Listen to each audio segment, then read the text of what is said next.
जयपुर में एक व्यक्ति रहते थे, उनका नाम था घाटम। घाटम नाम था।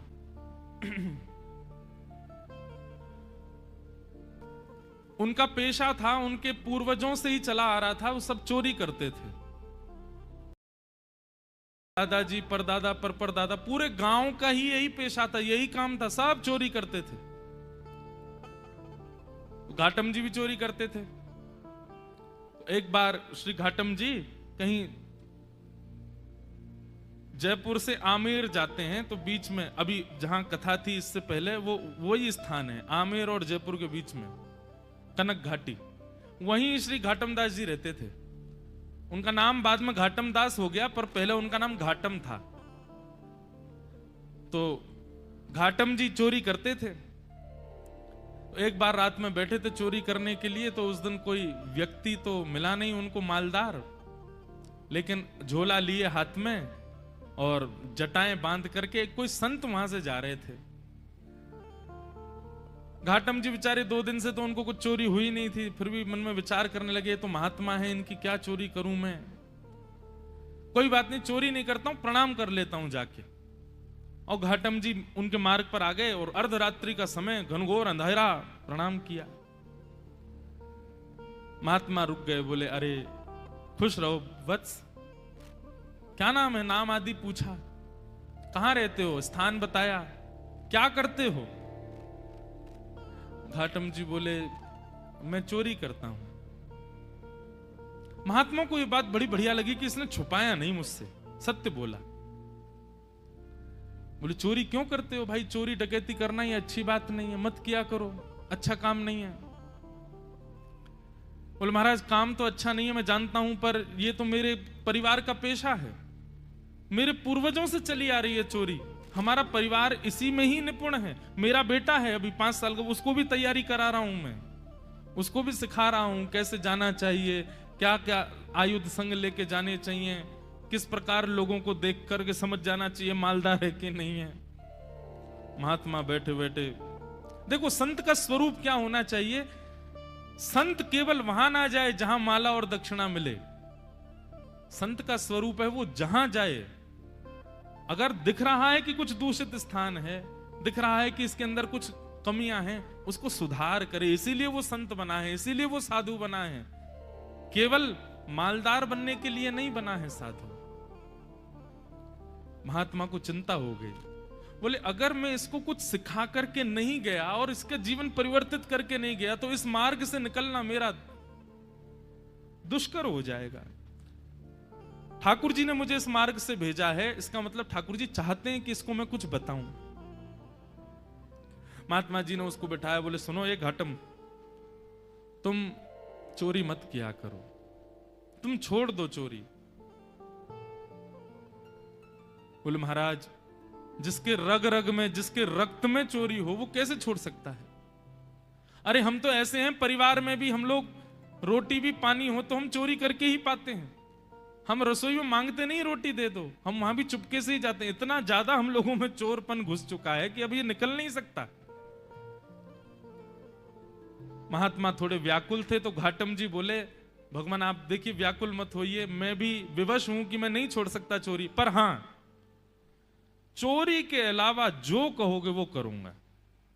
चोरी तो मैं करूंगा, लेकिन उसके अलावा आप जो कहोगे वो मैं अपने जीवन में उतार लूंगा, उस आज्ञा को मैं सर्वोपरि मानूंगा, बस चोरी को छोड़ने को मत कहो, चोरी के साथ साथ जो कहोगे मैं करूंगा। महात्मा ने विचार किया, महात्मा बोले ठीक है 4 बातें लिखो। सबसे पहली बात, तुम सत्य बोलोगे। घाटम जी बोले ठीक है, आज के बाद चाहे कुछ हो जाए मैं सत्य ही बोलूंगा। दूसरी बात लिखो, संत जनों का खूब सम्मान करोगे, आदर करोगे। बोले जी महाराज जी। तीसरी बात लिखो, जो भी लाओगे घर में, चाहे चोरी करके लाओ, चाहे प्रेम से लाओ, कमा के लाओ, सबसे पहले ठाकुर जी को निवेदित करोगे, उसके बाद स्वीकार करोगे। बोले जी। और चौथी और अंतिम बात, कहीं मंदिर दिख जाए, मठ दिख जाए, आश्रम दिख जाए, संत दिख जाए, 100 काम छोड़ के चोरी करके भाग रहे हो, सिपाही पीछे पड़े तो भी रुकोगे, प्रणाम करोगे, फिर जाओगे।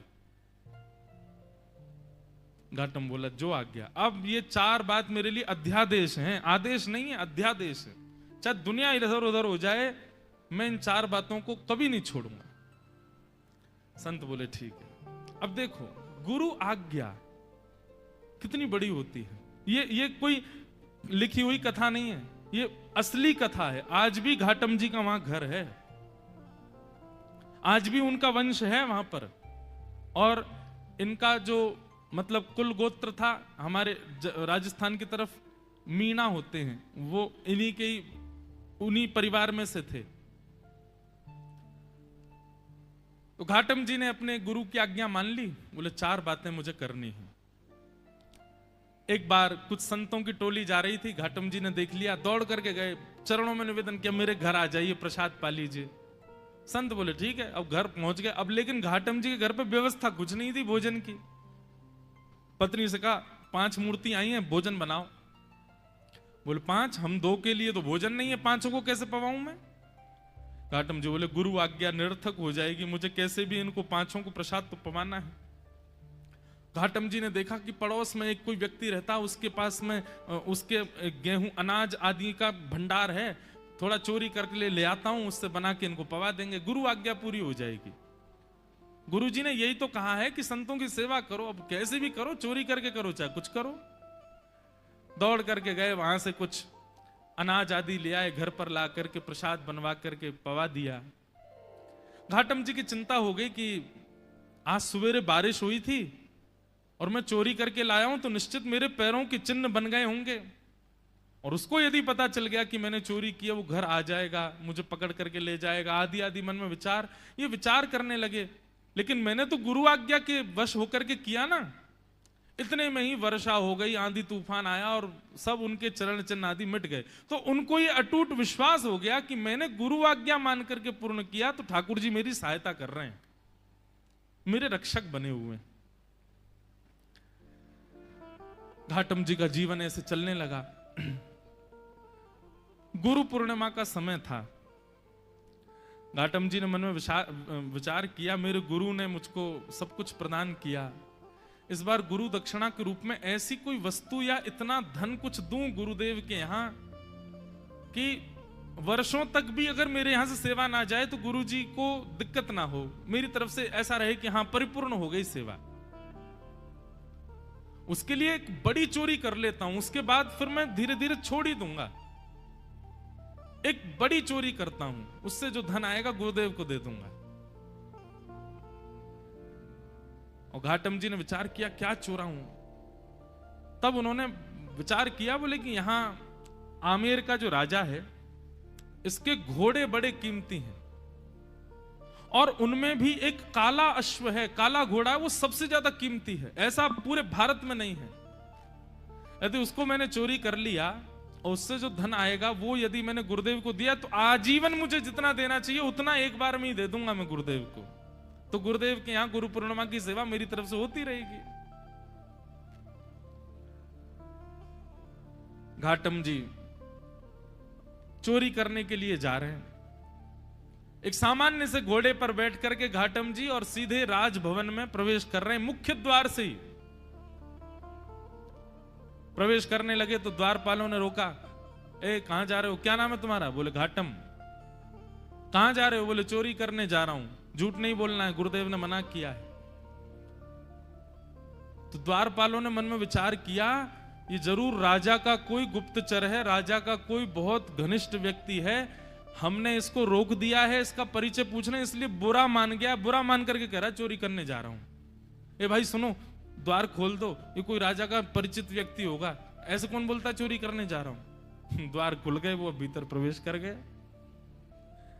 भीतर प्रवेश करके घुड़साल में गए, वहां सबसे महंगा घोड़ा जो काला अश्व था उसको खोल लिया, बैठ गए, लेकर के बाहर आने लगे, खुले में ही सबके सामने बाहर की ओर जाने लगे। तो द्वारपालों ने कहा ये तो राजा का घोड़ा है, ये क्यों ले जा रहे हैं? फिर भैया ये काला अश्व कहां लेके जा रहे हो? बोले चोरी करने आया था, चोरी कर ली, अब चोरी करके ले जा रहा हूं। द्वारपाल बोले ये तो कुछ ज्यादा ही बुरा मान गया है, ऐसे कौन बोलता है? अरे भैया द्वार खोल दो, इनको जाने दो। रोको नहीं। उनका सत्य और वहां द्वारपाल का उसके प्रति ये भाव रखना कि बुरा मान गए, वो ऐसा फिट हुआ कि किसी को शंका ही नहीं हुई कि ये चोरी कर रहे हैं। घोड़ा लेकर के चले गए और उसी समय राजा ने आज्ञा की मेरे घोड़े तैयार करो, मैं भी जाऊंगा कहीं। ऐसा उसने आज्ञा की। जाके देखा तो काले अश्व थे नहीं। अफरा तफरी मची। जब द्वारपालों के कान में बात पहुंची तो उन्होंने हल्ला किया कि अरे एक व्यक्ति आया था, आकर के इतना सत्य बोल के, वो तो बोल के गया मैं चोरी करने आया हूं, चोरी करके ले भी गया, तुमने रोका क्यों नहीं? बोले महाराज हमको लगा कि ऐसे कौन बोलता है, चोर कभी ये बोलता मैं चोरी करने आया हूं, लेकिन वो सत्य बोल रहा था तो हमको लगा आपका कोई गुप्तचर है, आपका कोई घनिष्ठ है, इसलिए हमने रोका नहीं उसको, ले गया वो। सैनिकों को भेजा, जाओ पकड़ लो उसको, घोड़े लेके आओ। घाटम जी घोड़ा लेकर के जा रहे थे, दौड़ रहे थे खूब तेज कि राजा के कोई दूत आए उससे पहले मैं इसका विक्रय कर दूं कहीं। लेकिन तभी उसी मार्ग पर ही एक मंदिर पड़ा राम जी का, और वहां संभवतः उसी समय आरती चल रही थी। गुरुदेव की आज्ञा याद आ गई। बोले गुरुजी ने कहा था कहीं मठ मंदिर आश्रम दिख जाए तुरंत रुक के प्रणाम करना है। तुरंत अपना घोड़ा रोका। भयभीत है मन में, लेकिन गुरु आज्ञा पर इतना विश्वास। घोड़े को रोका, खड़ा किया, वहीं एक पेड़ से बांध दिया, भीतर भाज करके गए। जल्दी जल्दी प्रणाम कर रहे थे, आरती चल रही थी, आरती प्रणाम की, संतों को प्रणाम किया, परिक्रमा लगा रहे थे, 4 परिक्रमा करी। लेकिन जब तक वो बाहर आते उससे पहले सैनिक आ गए, और सैनिकों ने आकर के देखा घोड़ा खड़ा है, लेकिन एक आश्चर्य हुआ, वो घोड़ा जो काला था वो श्वेत हो गया था। लेकिन घोड़े की आकृति, घोड़े की कद काठी, घोड़े का स्वरूप बिल्कुल वैसा ही था जैसा उस काले, बस उसका वर्ण श्वेत हो गया। तो सैनिक खड़े तो हो गए आके, लेकिन कहने ये घोड़ा तो वही है, लेकिन ये श्वेत कैसे हो गया? घाटम जी निकल करके बाहर आए, सैनिकों ने उनकी ओर देखा, ये घोड़ा किसका है? बोले घोड़ा राजा का है। बोले राजा का घोड़ा तो काला था, ये श्वेत कैसे हो गया? तुम चोरी करके लाए ना? बोले हाँ मैं चोरी करके लाया। ये श्वेत कैसे हो गया? बोले ये तो मुझे नहीं पता, क्योंकि मैंने जब बांधा था तब तो काला ही था। ये श्वेत कैसे हुआ ये तो मुझे नहीं पता। अरे तुझे नहीं पता, ऐसा कैसे बोल सकते हो? बोले मैं सत्य बोल रहा हूं, मुझे लगता है मैंने जिनको निवेदित किया उन्होंने इसको श्वेत कर दिया। सैनिक बोले क्या बोल रहे हो ये? बोले हाँ मैं जो भी चीज लाता हूं पहले ठाकुर जी को निवेदित करता हूं, तो शायद ठाकुर जी श्याम वर्ण के हैं, उन्होंने सोचा होगा श्याम वर्ण के घोड़े पे मैं बैठूं दिखूंगा ही नहीं, इसलिए उन्होंने श्वेत कर दिया। सैनिक बोले ये क्या तुम बोल रहे हो? बोले मैं सत्य बोल रहा हूं, ये वही घोड़ा है जो राजा का है, मैं चोरी करके लाया हूं, मैंने बांधा था तब काला था, आप लोग आए तो कहीं आप मुझे पकड़ो ना, इसलिए ठाकुर जी ने श्वेत कर दिया, पर संभवतः आपने पकड़ लिया मुझको। तो तुम ये कहना चाहते हो ठाकुर जी तुम्हारी चोरी में सहायता कर रहे हैं? नहीं नहीं, सहायता तो ठाकुर जी नहीं कर रहे हैं, पर ऐसा कह भी दें तो कोई अतिशयोक्ति नहीं, कर तो रहे हैं, श्वेत उन्होंने ही किया है। बोले इसकी बातें हमें समझ नहीं आ रही, इसको पकड़ के राजा के पास ले चलो। राजा के पास ले गए। राजा ने जब घोड़ा देखा, राजा खुद आश्चर्य, बोले ये है तो मेरा ही घोड़ा, पर ऐसा भी नहीं कि इस पर कोई रंग लगाया हो, इसका वास्तविक रंग श्वेत कैसे हो गया? घाटम जी से पूछा, घाटम जी बोले मैं सत्य बोल रहा हूं, आप लोग मान नहीं रहे हैं, मैं ठाकुर जी को निवेदित करता हूं, जो भी चुराता हूं मैंने ठाकुर जी को निवेदित किया, उनको नहीं भाया होगा काला, इसलिए गोरा कर दिया। घाटम जी की बात पर किसी को विश्वास नहीं हो, तब राजा बोला एक तरीका है, यदि तुम्हारी बात में इतनी सत्यता है कि ये वही घोड़ा है, तो मेरे घोड़े के गाल के पास में एक मस्सा है, यदि वो मस्सा इसके हुआ तो मैं समझ जाऊंगा कि भगवान तुम्हारी सहायता करते हैं, तुम्हारी गुरु आज्ञा ही तुम्हारी सहायता करती है, तुम जो करते हो सब, और मैं तुमको छोड़ दूंगा। राजा ने जाकर के घोड़े की नार पर जब बाल हटा करके देखा तो वो मस्सा बिल्कुल वैसा ही था जैसा एक काले घोड़े के था, वही घोड़ा। राजा से विश्वास नहीं हुआ नेत्रों पर। उसी समय चरणों में गिर गया। बोले महाराज, आपके गुरु आपके बने रहें, पर आज से मेरे गुरु आप हैं। आप चोरी चकारी छोड़िए, सारे काम छोड़िए, आज से आप मेरे दरबार के राजगुरु हैं। आपकी गुरु आज्ञा इतनी प्रतापशाली कि आप एक चोरी का कृत्य करते हैं, उसमें भी ठाकुर जी सहायता करते हैं आपकी। आज से आप मेरे राजगुरु। और श्री घाटम जी को राजगुरु बना दिया। लेकिन राजगुरु बनने के बाद घाटम जी को बड़ी आत्मग्लानि हुई। उन्होंने मन में विचार किया कि मैंने गुरुदेव की आज्ञा मानकर के अपने दुष्कृत्य को नहीं छोड़ा, उसका यह परिणाम हुआ कि आज मैं एक राजगुरु बन गया। यदि मैंने अपने कृत्य भी सुधार लिए होते, सदकृत्य किए होते, तो आज ठाकुर जी मुझको मिल गए होते। तो घाटम जी ने अपनी राज पदवी का त्याग कर दिया, और राज पदवी त्याग करने के बाद वो सामान्यतया एक सामान्य व्यक्ति की तरह अपना जीवन जीने लगे, गुरु आज्ञा पालन करके। और श्री घाटम दास जी, उनके पद हैं बड़े सुंदर। वो उनका एक पद है, उसमें कहते हैं ठाकुर जी को कि हे ठाकुर जी, पहले तो मैं यूं ही खाता, अब तो ना कर खावा छा। ठाकुर जी, पहले तो मैं ऐसे ही खा जाता था, पर अब तो मैं स्नान करके पाता हूं प्रसाद। गल में माला, माथे पे तिलक, थारे निमित्त लगावा छा। महाने तो ऐता करी दीना, थाने की ना काई। मैंने तो इतना कर लिया आपके लिए, आपने मेरे लिए क्या किया ठाकुर जी? घाटम दास जात को मीना, तारोगे की ना। इतनी सरल सहज वाणी उनकी। ठाकुर जी से कह रहे हैं मैंने आपके लिए इतना कुछ किया, अब तो मैं नहा के खाता हूं, अब तो तिलक लगाता हूं, माला पहनता हूं गले में। ठाकुर जी अब तो कृपा करो मुझ पर। और श्री घाटम दास जी का एक पद है, बहुत सुंदर पद है। जे नर रसना नाम उचारे, जे नर रसना नाम उचारे।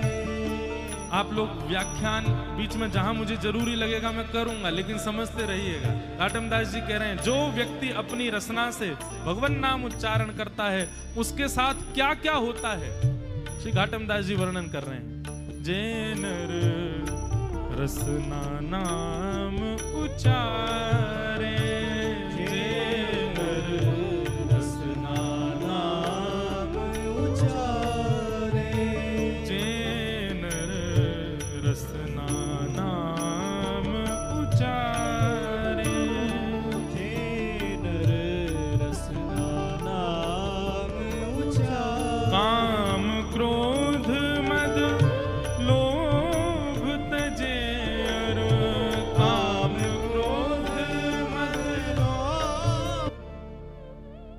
घाटम दास राम को परिचय, तीनों लोक उधारे।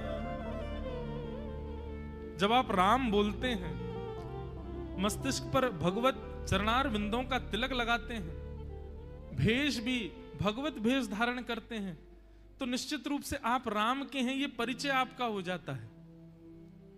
सबका अपना एक परिचय है, पर वैष्णव का परिचय दूर से देखने मात्र से पता चल जाता है कि ठाकुर जी का है।